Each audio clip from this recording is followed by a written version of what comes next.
Atos, capítulo de número 3. Quem encontrou, diz a palavra: Pedro e João subiam juntos para o templo na hora da oração. Amém. One day, Peter and John. Oh my God. É que tem uma Bíblia em inglês aqui. Oh yes.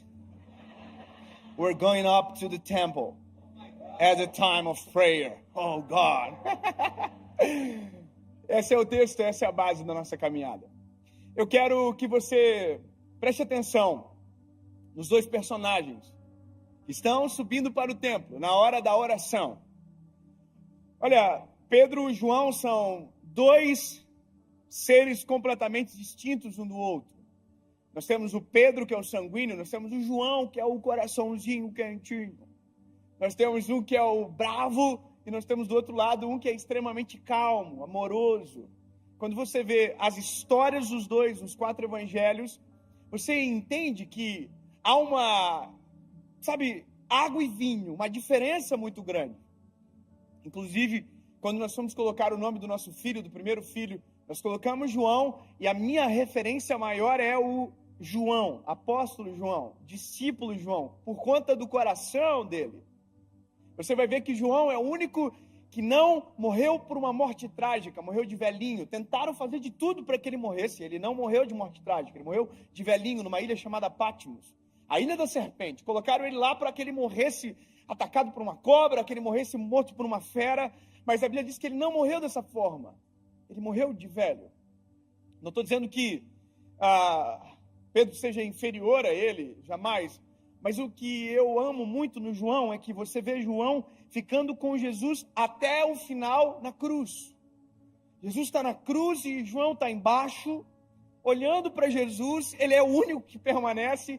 E o último suspiro de Jesus, a fala que antecedeu foi: João, a partir de agora Maria é sua mãe. E ele olhou para Maria e disse: mãe, agora o João é o seu filho.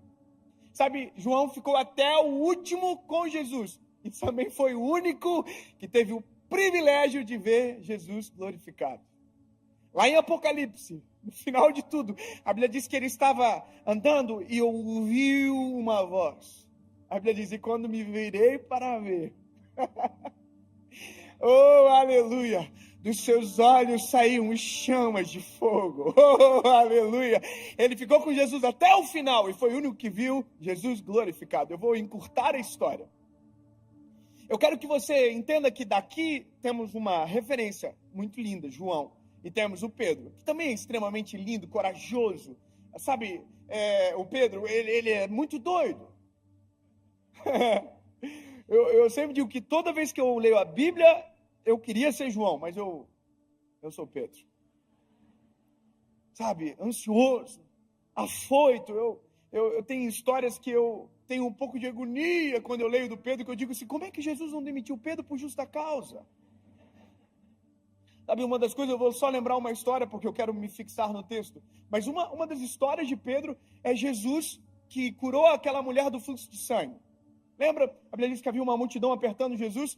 Jesus para, uma multidão está sufocando ele. Jesus para e diz: alguém me tocou. E o Pedro viu que tinha uma multidão tocando Jesus. O Pedro faz isso aqui, ó. Excuse me. Excuse me, com licença. Com licença. Como assim alguém te tocou? A multidão te aperta. Era como se Pedro estivesse falando para Jesus assim, ó. Pedro era carnal. Jesus tinha que ter dito para Pedro assim: Pedro, cala a tua boca, Pedro. Mas Jesus estava treinando Pedro. Jesus olha para Pedro e diz: ô Pedro, eu senti que de mim saiu virtude. Alguém me tocou diferente. Parece que eu vejo que Pedro fez assim: ai, não entendi. Porque a visão de Pedro era uma, a visão de Jesus era outra. Pedro deu uma facada no servo do sumo sacerdote. Pedro teve a ousadia de pedir para andar sobre as águas. Era para ter João ido. Se a gente é Jesus e o Pedro pede, a gente fala assim: Pedro, menos, Pedro. João, vem. Porque a gente trata assim com muito mérito E Jesus trata com graça.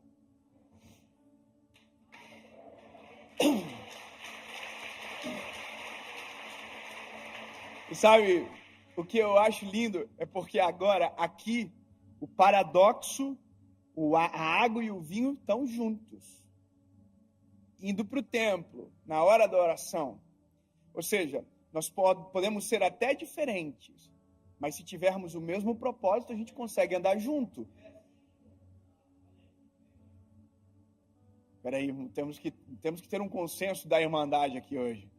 Nós podemos até ser diferentes uns dos outros. Personalidade pode ser muito distinta, mas se o nosso propósito for o mesmo, a gente consegue agarrar um na mão do outro e andar junto para o mesmo lugar. O que divide as pessoas não é a diferença de personalidade, é a diferença de propósitos. Olha, eu e minha esposa, nós temos personalidades completamente distintas uma da outra. Eu sou o Pedro, ela é o João no casamento. Mas como a gente tem um propósito, a gente está 10 anos juntos. E vai ser até que a morte nos separe. Agora, eu fiquei lendo esse texto algumas vezes porque eu queria entender algumas coisas. Primeiro, Pedro e João juntos, ok. Primeiro, é lindo ver isso. Segundo, é que Jesus não está agora na receita. Jesus já tinha ascendido aos céus. E terceiro, eles estão indo orar. Mas como é que ora agora? Vocês tinham acabado de ser batizados no Espírito Santo. Então, são coisas que a gente precisa compreender e que vai fazer muita diferença para a nossa mensagem hoje. Pedro e João, vamos fazer um replay na vida deles lá atrás. Vamos voltar um pouquinho. Eu quero parar em Atos 1, mas eu vou voltar lá nos Evangelhos. Olha a vida deles como que era. Primeiro, não tinham a princípio nenhum futuro aparente. Todos eles eram comuns, totalmente comuns. Histórias normais daquela época. Pedro era um pescador que inclusive estava vivendo a pior fase da vida dele. Até o dia que Jesus chegou na história. Ou seja, havia uma normalidade na vida deles, até que Jesus chegou na história. E quando Jesus chegou na história deles, a vida deles mudou para sempre.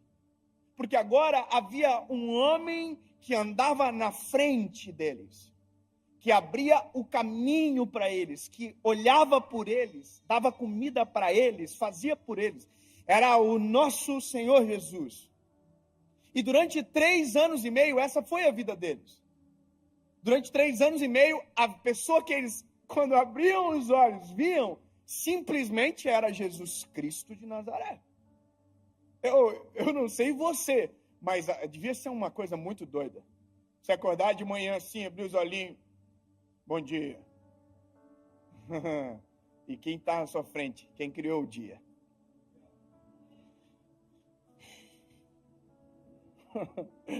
Porque tudo veio dele. Sabe, imagina o que era ouvir a pregação da palavra pela palavra. Porque a Bíblia diz, no princípio era o verbo era Deus, o verbo estava com Deus, e o verbo desceu e se fez carne. Então Jesus era a palavra pregando a palavra. Então é muito doido, a cena que eles viveram, o impacto que eles receberam era grande demais. Andavam com Jesus, olha, acabou a comida. Sério? O que vamos fazer? Jesus multiplica pão, peixe, transforma água em vinho. Que confusão! Tempestade. O que vamos fazer? Jesus anda por cima de qualquer tempestade. Então, durante 3 anos e meio, eles foram expostos a uma vida radical, sabe, de milagres extraordinários, de poder, de glória. E, de repente, Jesus diz, tchau. Eu vou vos preparar um lugar. E da mesma maneira que eu voltarei para buscar vocês. E aí Jesus diz o seguinte, mas eu não vos deixarei sozinhos. Oh, aleluia. Quanta sensibilidade de Jesus em olhar para eles e dizer assim, se vocês ficarem sozinhos agora, vocês não vai rolar. E essa promessa não era para eles somente, era para nós todos. Sabe, então Jesus diz, eu não vos deixarei só, eu enviarei o meu Consolador, que estará com vocês todos os dias, e vos fará lembrar de tudo que eu fiz. Aí a Bíblia diz o seguinte, ele vai além, e em meu nome, vocês farão obras maiores do que estas. Aí você tem que imaginar os discípulos assim, fazendo um recapitulando de história de 3 anos e meio para trás, imaginando tudo que Jesus fez. Imagina assim, olhando para você, maior do que isso, não vai rolar não. É que eles ainda não conheciam aquilo que o Senhor havia de derramar sobre eles. E aí, a Bíblia diz que Jesus morre na cruz, ao 3º dia ele ressuscita, ele peregrina por mais um período de tempo muito curto, para coisas pontuais, e ascende aos céus. E Atos começa com Cristo ascendendo aos céus. E essa é a história que nos dá a entrada para o que nós acabamos de ler. Só que tem um detalhe muito importante. E o detalhe muito importante é que havia uma promessa de Jesus sobre os homens, sobre Pedro, sobre João, e que era a descida do Espírito Santo sobre eles. Sabe, era o que geraria dentro deles algo sobrenatural. Até então, quando nós olhamos para a palavra, o Espírito não era derramado sobre toda a carne, o Espírito era derramado sobre um por geração. Sansão, Moisés, Abraão. Deus levantava um homem, e aquele era aquele que tinha um acesso. E aí quando nós olhamos, por exemplo, para a parte onde havia a Arca da Aliança, apenas um homem tinha acesso à presença do Eterno. E esse era o sacerdote. Não eram todos que acessavam, não eram todos que recebiam, não eram todos que contemplavam, poucos eram os escolhidos. Não foi uma geração de Sansão, foi um Sansão para uma geração. Sabe? Então, quando você olha toda essa história, você começa a entender agora a expectativa que está pairando sobre o coração dos discípulos. Olha, o que virá sobre nós? O que será derramado sobre nós? E a Bíblia diz que eles estavam no templo, adorando e bendizendo o nome do Senhor, até que o Espírito descesse sobre. Interessante porque não tem Jesus na receita, não tem Espírito Santo na receita, porque nada ainda aconteceu. E Deus está no céu. Então, eles adoram e não sentem nada. Clamam e não sentem nada. Há um vazio. Se a gente imaginar, existe um eco, um limbo da resposta, da voz. Imagina o que foi para eles permanecerem, sendo que 3 anos e meio eles acordavam e Jesus estava ali. Imagina o que foi para eles saber que a próxima tempestade que eles entrassem não teria possibilidade de Jesus vir andando sobre as águas, porque agora Jesus não estava mais ali. Havia um senso de responsabilidade, como a gente precisa do Espírito, disso que ele prometeu logo, porque senão a gente vai padecer, porque agora a nossa vida depende disso. E aí a Bíblia diz que eles estavam no tempo todo dia, adorando e bendizendo o nome do Senhor, até que Atos capítulo 2 chega na nossa história, que é para nós também. Estavam todos reunidos no mesmo lugar. Quando de repente um vento impetuoso encheu a casa onde eles estavam assentados, e foram ouvidas línguas repartidas como que de fogo. E todos que ali estavam foram cheios do Espírito Santo de Deus. Tem gente do manto aqui? Vai fazer muita diferença. Tem alguém do manto aqui? Tem alguém aqui que fala pelo menos uns 3 idiomas de língua estranha? Assim, uns 4? Sabe, eu quero que você entenda essa experiência. Eles foram batizados no Espírito Santo. Imagina a loucura. Pela primeira vez, nunca viram ninguém manifestando a presença daquele jeito. De repente, é eles que estão aqui, ó. A Bíblia diz que a coisa era muito doida, era uma loucura. Sabe, não dava para compreender a ponto de quem estava fora pensar que quem estava dentro estava embriagado. Agora, olha que doideira. Eles viveram uma epifania, uma experiência espiritual absurda. E agora, o que acontece depois? Agora entra a pregação. Eu quero começar a pregar agora. O que acontece depois? Vou dizer para nós, às vezes, o que acontece. A gente é assim, ó. A gente não vem muitas vezes para o culto. Tome. Aí, às vezes, não tem muita comunhão com Deus. Aí tem um dia que a gente sente a presença de Deus como nunca. Vai chorando no carro embora. Oh, que coisa boa. E nunca mais volta. Porque na nossa cabeça a gente tem um depósito. E a partir do momento que o depósito está cheio, a gente não precisa mais voltar para reabastecer. É como se fosse uma gasolina infinita que não é. A gente precisa de comunhão, né?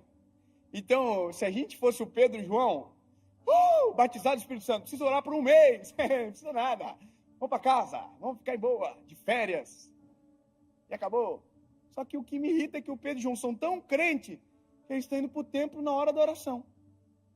Eles acabaram de estar no manto, acabaram de ver 3.000 almas aceitando a Cristo como Salvador, e eles estão assim, vamos para o templo? Bora, vamos orar. Mas por quê? Porque quanto mais a gente tem, mais a gente quer ter. Porque quanto mais da presença, melhor. Quanto mais comunhão com o Senhor, melhor. Quanto mais vida no altar, melhor. Quanto mais cheio da presença, melhor. Porque não é o fato de ser cheio, é o fato de transbordar a presença e alcançar quem está à nossa volta. Sabe, então, quando nós recebemos o Espírito Santo, de verdade, veja, de verdade, nossa vida se altera. Eu vou te dizer, nós temos algumas expectativas que são equivocadas sobre a descida do Espírito Santo. Sobre nós recebermos o Espírito Santo, de verdade. Eu sou de uma família cristã, de uma tradição cristã evangélica. Eu pertenço a uma igreja desde quando eu era criança até hoje. E confesso a vocês que tive perspectivas equivocadas sobre o evangelho a partir dessa experiência religiosa. Em alguns momentos, me foi ofuscado algumas coisas, e não foi maldade, inocência. Porque na nossa cabeça, quando nós recebemos o Espírito Santo, quando nós, somos cheios da glória de Deus, nos dá a impressão que somos melhores do que alguém. Nos dá a impressão que nós vamos para um outro andar da vida. E a gente fica, se não cuidar, soberbo. A gente olha para as pessoas assim, ó. Sou mais santo que você. Sou melhor que você. Eu não me misturo. Tem gente que não entendeu de verdade o que é ser cheio do Espírito Santo ainda. Eu vou falar, tem gente que acha que ser cheio do Espírito Santo é falar 200 idiomas de língua estranha. Não é. Tem gente que acha que ser cheio do Espírito Santo é aquele que dá glória de Deus mais alto. Não é. E isso eu vou te falar uma coisa que é bem verdade.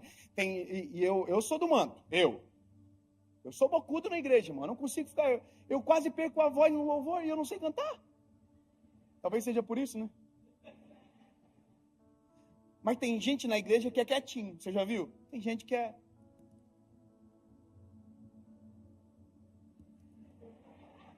Mas tem um irmão que está aqui. Fala! E aí, às vezes, esse irmão olha para o que está quietinho e fala assim, frio. O que a gente não sabe é que, às vezes, aqui dentro do quietinho tem um negócio pegando fogo, um coração cheio da presença do Espírito Santo, e a gente não sabe. Porque na nossa cabeça foi construído que crente é o que... Ai, as pessoas quebram.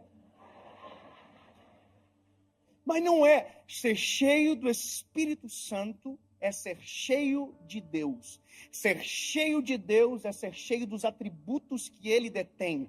Ser cheio de Deus é ser cheio de amor, benevolência, compaixão, misericórdia, justiça. É isso. Ah, então não é? Não é que não é, é que é algo a mais. É algo a mais. O pastor André, o senhor estava falando aqui agora, não é pregar com palavras somente. Sabe, é porque quem tem só a teoria e pensa que detém o Espírito só tem palavras, não tem vida no negócio.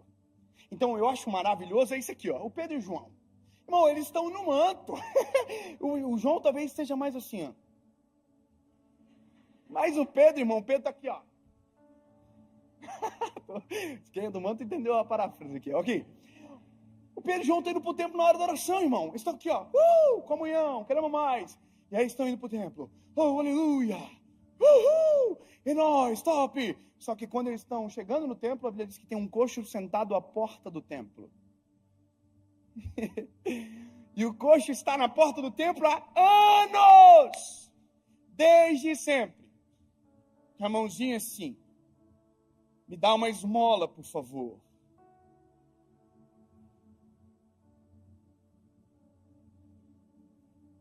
Só que o Pedro e o João estão cheios do Espírito Santo, irmão. Eles têm negócio para acontecer na igreja agora. O compromisso deles é lá dentro, eles vão orar.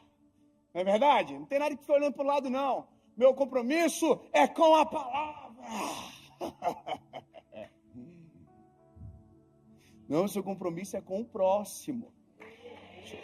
O compromisso de quem está cheio do Espírito Santo é com a vontade do Senhor. E quem tem o Espírito Santo tem empatia, tem olhar clínico sobre cenários. Eu vou te dizer uma coisa de verdade. Nós não somos empáticos de verdade, não. A gente diz que é, mas a gente não é. A gente fala que, oi, tudo bem? Mas ninguém ouve a resposta. Seja sincero. Quantas vezes por dia a gente fala, hey, how are you? Mas a gente não quer a resposta. Quantas vezes por dia a gente fala, oi, tudo bem? E ninguém para ouvir a resposta. Se eu te falar uma coisa, você vai ficar maluco. Mas você sabia que tem gente na igreja que está sentado do seu lado agora? E que se no início do culto, você tivesse olhado nos olhos dela e dissesse, está tudo bem? Provavelmente você ia estar com ela abraçada até agora, orando por alguma causa da vida dela. E a gente não faz porque a gente entra no modo do automático. Porque na nossa cabeça, algumas coisas se perdem ao longo da caminhada. Isso é triste, porém normal. A gente, na verdade, não se importa tanto como diz que se importa. Sabe, eu vou falar uma coisa, eu tive uma experiência um tempo atrás, e eu fiquei muito constrangido naquele dia. E eu vi que eu precisava refazer alguns pontos da minha vida. Por isso que eu digo, a mensagem sempre bate aqui primeiro. Eu estava no aeroporto de Congonhas, numa sala que tem lá, e aí eu cheguei para a menina do café, que atende o café, eu falei, oi, tudo bom, Melinda? Eu chamo assim, todo mundo, oi, Melinda, toma, velho. Falei, tudo bem? Ela falou, tudo bem. E assim, meio envergonhada. Eu falei, vê um café. Quando ela saiu, a resposta dela ficou no meu consciente. Ela fez assim, tudo bem, sabe? Então, quando ela estava fazendo o café, o Espírito Santo falou comigo, pergunta para ela de novo. E espere a resposta. Não interrompa. Quando ela voltou com um cafezinho na mão, eu falei para ela, minha linda, olha para mim, tá tudo bem de verdade? Quando eu perguntei isso, tá tudo bem de verdade? Ela se desmanchou de chorar na hora. A lágrima começou a correr, ela disse, eu perdi meu esposo. Eu passei a noite inteira tentando encontrar uma pregação para que eu pudesse entender que propósito Deus tem em levar o meu marido. Sabe, eu estava olhando para ela assim com uma cara de idiota. Eu falei, pô, mas a gente é ruim. Meu Deus, quantas vezes por dia nós poderíamos ser uma ferramenta de Deus na vida de alguém se simplesmente fosse mais parecido com o Senhor e se realmente o Espírito Santo habita em nós, quanto mais clínico seria o nosso olhar sobre a vida. Irmão, eu me lembro que eu falei assim, sai daí de trás do balcão, menino, vamos conversar. Sabe, eu vou poupá-los da história, mas eu quero que você entenda que o Espírito Santo muda de verdade. Então o Espírito Santo não faz você ser melhor do que ninguém. O Espírito Santo não faz você se achar mais santo. Eu não me misturo, pelo contrário, a Bíblia diz que Jesus, porque era Deus, tinha o poder para entrar em qualquer lugar e transformar o ambiente. Qual é o propósito da luz se não for dissipar as trevas? Eu não me misturo. Bom, calma aí. Se você não está só forte o suficiente, não vá. Mas se você for cheio do Espírito Santo, você pode ser uma resposta. Então, a interpretação ela é subjetiva aqui. Mas olha, eu quero ir para o Pedro e para o João. Eu estou indo para o tempo. Eu queria alguém para ser o coxo, para me ajudar. Tem algum pastor jovem aí? Pode me ajudar? Ô, Vini, me ajuda.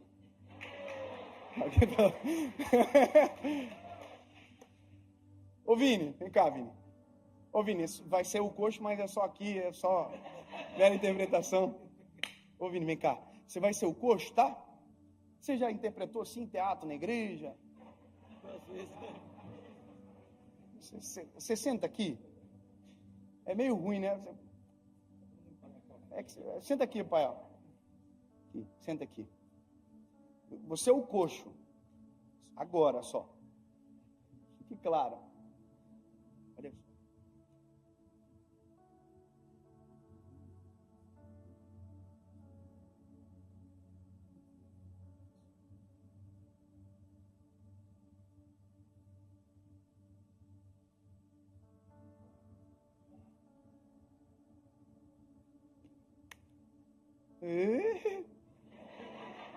Banda de curiosos. Vem cá, Dedé. Vai ser o João. Eu vou ser o Pedro. O que é isso aqui? Tudo bem? Tá feliz, né? É que isso aqui vai gravar tanto na cabeça das pessoas que a gente nunca mais vai esquecer desse dia. Então, tu é o João porque tu é mais bonzinho. Já tem mais jeito de bonzinho. Eu, mais vida louca, então eu sou o Pedro. Nós estamos indo para o templo orar. Nós acabamos de receber uma carga do Espírito Santo. Nós estamos no manto. Tem um telefoninho. Então nós vamos agora, vamos.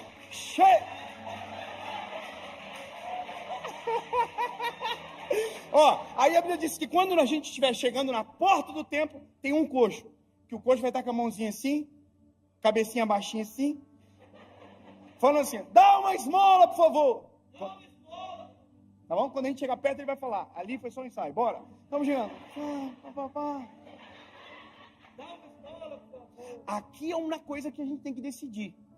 Ou a gente vai para o compromisso, está lá dentro, ou a gente entende que tem um compromisso mais importante para aqui agora, aqui fora. Sabe? Lá a gente vai ter que descobrir, ou a gente vai pela reputação, porque o que vão dizer se eu não for, ou a gente fica aqui fora para resolver aquilo que é o chamado de Deus sobre nós para aquele momento agora. Então vamos mais perto para nós não cansar.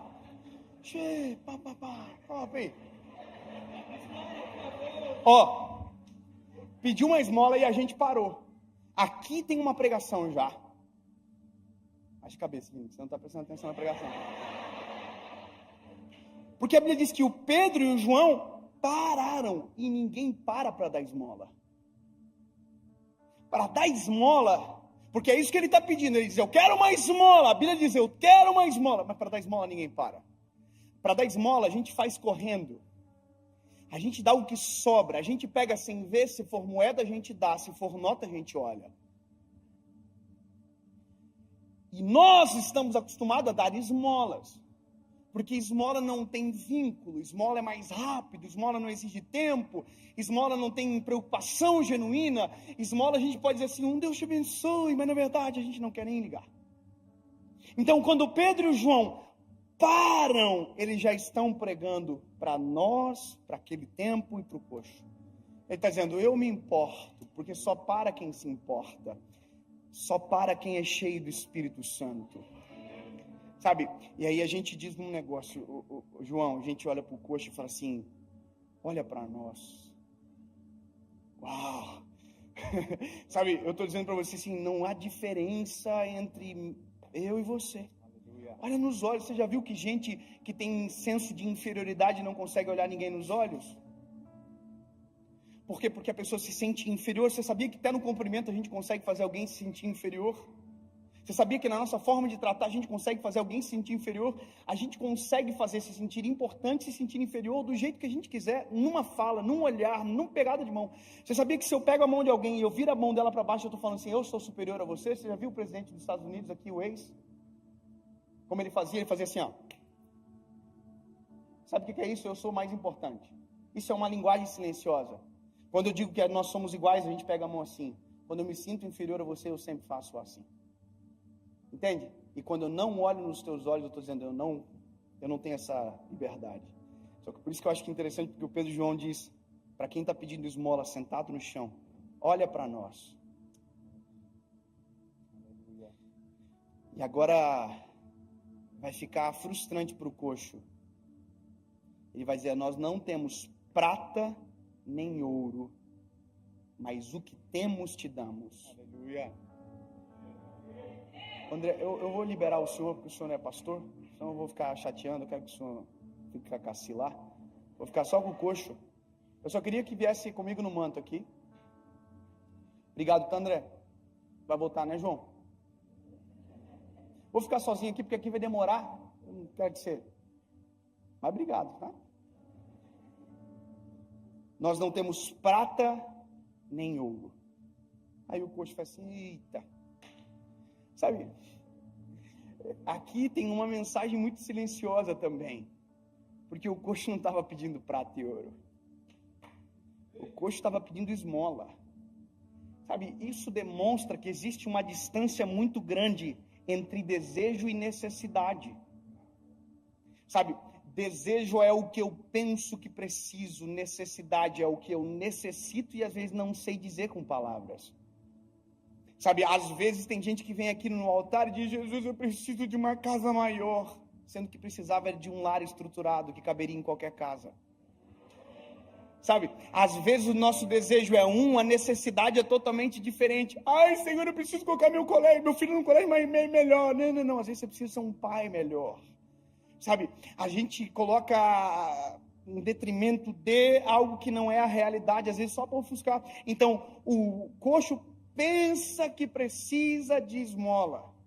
Então, por isso que Pedro e João diz, nós não temos prata nem ouro. Ele está dizendo, nem tudo que você pode pensar que é o seu desejo é o que nós vamos te dar. Porque não é o que você deseja, é o que você precisa. Para pensar que esse coxo era levado à porta todos os dias. Sabe o que é isso? Todos os dias tinha alguém, dava para ele o que ele desejava, mas nunca o que ele precisava. Ele precisava era andar, não era ser carregado.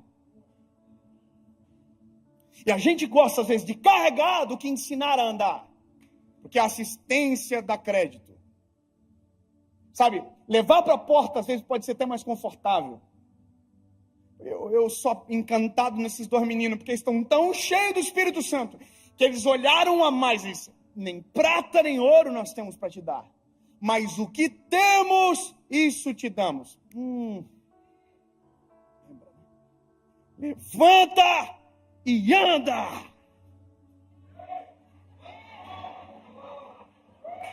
Não virou. Não vai, não? Faz de novo. Pode acontecer, né? Às vezes o coxo... Pedro e João, estão indo pro templo.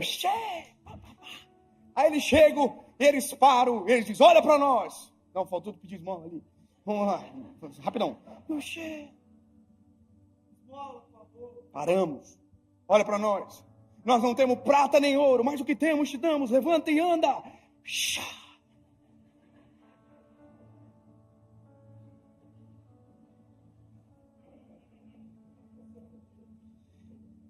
Gente,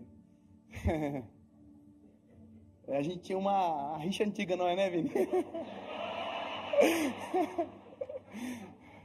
Não, brincadeira. Ô, Vini, coxo, sorry.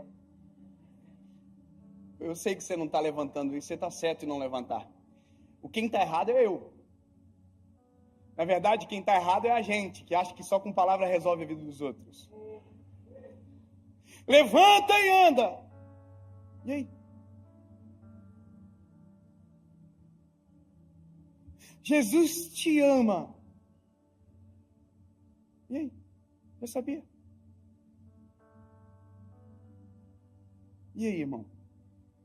É só palavra mesmo? É só teoria? Eu quero dizer para você que uma das coisas que o Espírito Santo provoca em nós é ser como Jesus é. Quando eu olho para aquela parábola do bom samaritano, a Bíblia diz que o Senhor desceu do seu cavalo, abaixou na altura daquele que estava caído ao chão, atou as feridas, aleluia, colocou no seu cavalo, levou para uma estalagem, pagou a conta e disse: eu vou voltar, e se tiver mais algo para pagar, eu pago.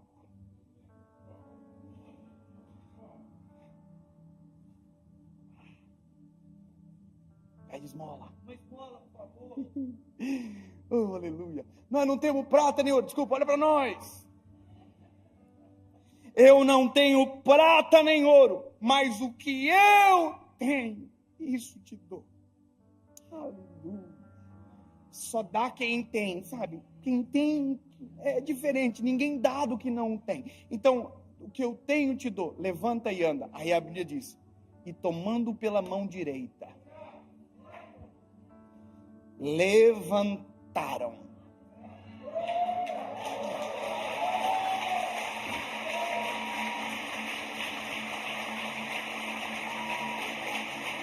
Obrigado, Pai. E agora? Agora tem que esperar mesmo. A Bíblia diz que a gente está esperando os arteiros se firmarem, porque quem nunca andou não é obrigado a sair correndo no primeiro dia.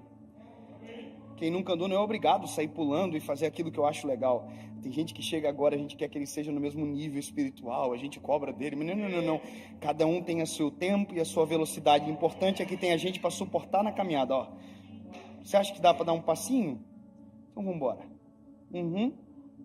Boa. Sabe, isso consiste o Evangelho. O Evangelho não é palavras, é gestos e atitudes. Sabe, João capítulo 3, versículo 16 diz: porque Deus amou o mundo de tal maneira que entregou o seu Filho. Aí 1 João capítulo 3, versículo 18, ele diz: filhos, não amem só com palavras, mas com gestos e atitudes. Sabe, o amor de Jesus consiste em caminhar com quem precisa de força para permanecer de pé. Aí vai chegar um momento que eu vou olhar para você, e isso também consiste no Evangelho. E aí, consegue andar? Então agora, anda você. Mas se passar por uma porta e tiver um coxo, passa pelo coxo mesmo que eu fiz por você.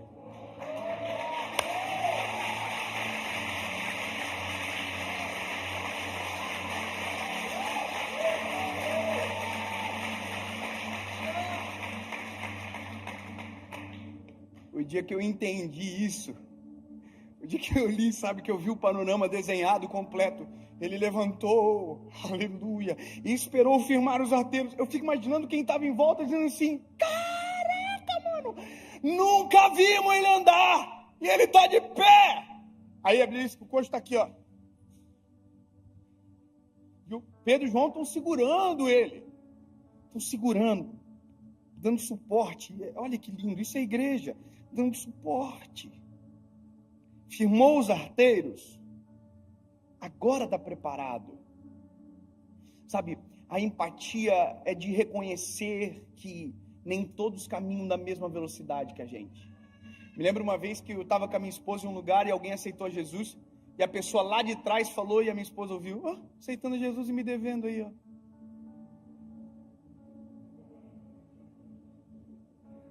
A gente aceita a misericórdia sobre nós, mas não queremos a misericórdia sobre ninguém. Sabe, o dia que eu entendi, e eu quero caminhar para concluir essa palavra, é o que acontece depois. O que acontece depois continua uma grande pregação. A Bíblia diz que o coxo não foi para casa. O coxo entrou no templo. O coxo entrou no templo saltando e pulando. É muito doido imaginar que alguém que nunca andou, entrou no templo saltando e pulando.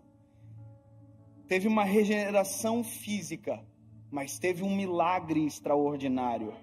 Havia uma mensagem sendo pregada. O Espírito Santo que estava em Pedro e João, agora também estava sobre a vida do coxo. Mas ficou tanto tempo caído e agora já tem o Espírito Santo? Não parece que isso a gente já ouviu alguma vez com uma frase diferente? Mas estava desviado até ontem e agora já está aí, o que está acontecendo? Mas não era esse que era um... A gente acredita na graça de Deus sobre nós, mas não acreditamos na graça de Deus sobre o outro? Queremos regeneração sobre nós, mas não acreditamos na regeneração de alguém, sabe? Concluo dizendo, o Espírito Santo transforma de dentro para fora, mas não adianta desejar a transformação do outro se aqui não tem sido completa. Então hoje é um culto de família, o nosso culto aqui como igreja. E eu amo palavras de confronto em ambientes seguros. Sabe, nós precisamos nos colocar em análise. Em que grau nos importamos? Se de verdade somos quem dizemos que somos. Sabe, se de verdade estamos socorrendo. Se de verdade somos cheios do Espírito Santo. Porque talvez hoje a sua oração seja, Jesus, eu quero ser cheio do Teu Espírito Santo. Porque eu ainda não senti isso que o David está falando aí. Esse amor, essa paixão, eu ainda não senti.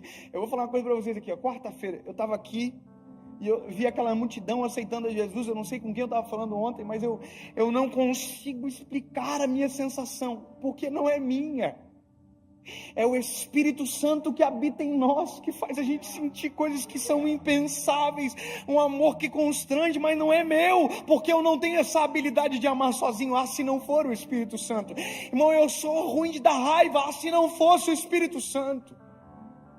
Entende? O Espírito Santo dentro. Então hoje é um dia de análise, é um dia de colocar em xeque o nosso coração, em xeque o nosso evangelho que a gente carrega, em xeque nós como igreja, em xeque nós como seres humanos. Nós precisamos desse amor do Espírito Santo, para que não sejamos aqueles que apontam o dedo, atacam a pedra, ao invés daquele que ajuda.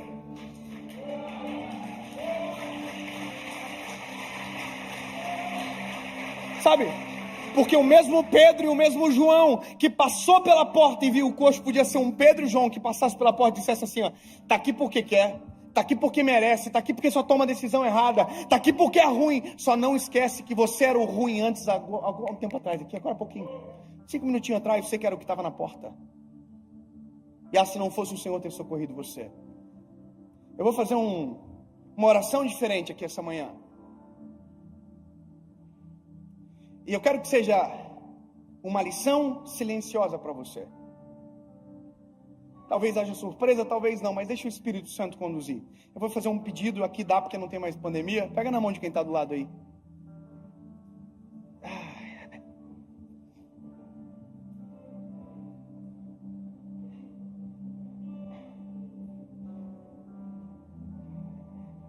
Sabe, eu vou fazer 2 perguntas, um apelo, obviamente. E eu quero que você ouça, tome a sua decisão e tome uma atitude.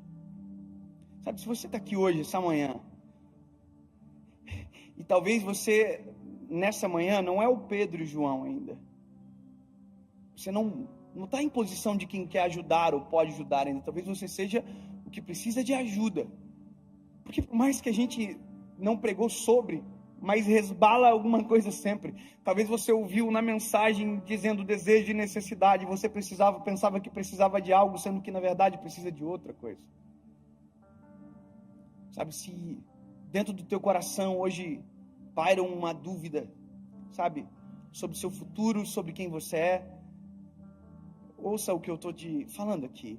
Se você nunca tomou decisão de se entregar a Jesus, talvez seja essa oportunidade especial para você. Nunca decidiu por Cristo, hoje seja a sua vez. Talvez você nunca ouviu, há muito tempo não ouviu um convite para voltar para casa, e você está longe de casa. Você quer voltar a ser esse Pedro, esse João que um dia você já foi, mas alguma coisa aconteceu no caminho e você foi embora. Eu vou fazer uma terceira pergunta. E a terceira pergunta, ela impacta também quem está perto de você. Se você precisa de um socorro urgente, mas talvez quando você entrou aqui, ninguém te perguntou, quem está do teu lado não sabe. 3 perguntas, uma resposta. Dave, eu preciso de um socorro. Dave, eu quero tomar decisão, quero voltar para Jesus.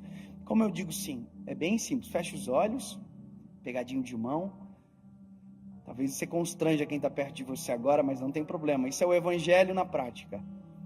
Você vai apertar a mão da pessoa que está do seu lado. Você vai escolher alguém ou da direita ou da esquerda. E se você tem que dizer sim, vai apertar a mão assim. 1, 2, 3. Só isso. Estou passando por um perrengue, eu preciso de oração, eu preciso de ajuda. Aperta a mão, 1, 2, 3. Preciso voltar para Jesus hoje.